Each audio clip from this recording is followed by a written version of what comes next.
Hello, this is Tracy Shores, and I'm going to do a video while walking. What happened was I was just needing some time away with the Lord, and took a walk at a place I love, and actually saw this gigantic bullfrog. I was walking around this little spring, and I mean, he was fat. And then probably about 15 minutes later on my walk, there's a spring and a little waterfall, and I bent down and I saw this tiny little frog.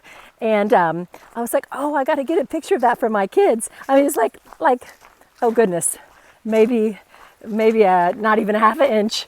And then I looked again and I saw another, like one that was just maybe double his size. And I have a picture of it. But I was pondering where I'm at and thinking about widows, which I am.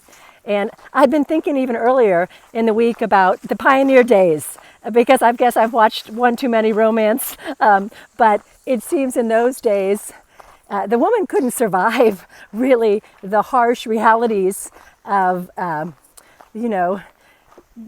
weather and for building a house. Just the whole thing was we don't have all the modern conveniences. And so in some ways, wouldn't that be great, where we wouldn't feel the burden as a widow, that now, okay, great, women are so strong, we can go ahead and work, and we can be all of it because we have all these advancements today. And but then I was thinking about the frogs. You're thinking, what is she talking about? I was thinking about the frogs. And my kids know that I've never liked that movies always have this, or it's a Disney concept, but like you kiss a frog and he becomes a prince. I'm like, this is the most ridiculous thing. Who kisses a frog? It kind of spoke to me about the sense that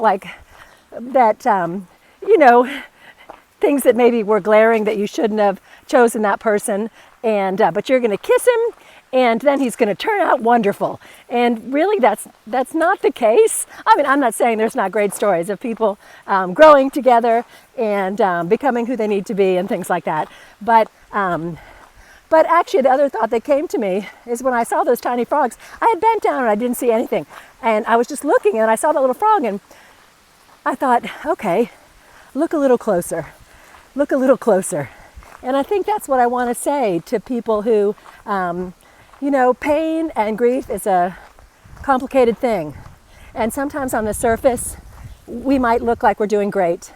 But the truth of the matter is, we're not always doing great. And that's really the case for any of us, right? We put our smiles on and we act that we're all put together, but we're all struggling. And so my encouragement to today is to look closer. We all have people around us and in our lives that we know are going through things.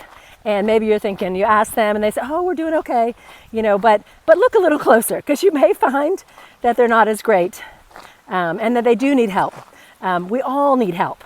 We're all, that's God's plan, right? That's God's plan, the church, that we would build each other up in love and good deeds. So have a blessed day, and I love you. Bye-bye.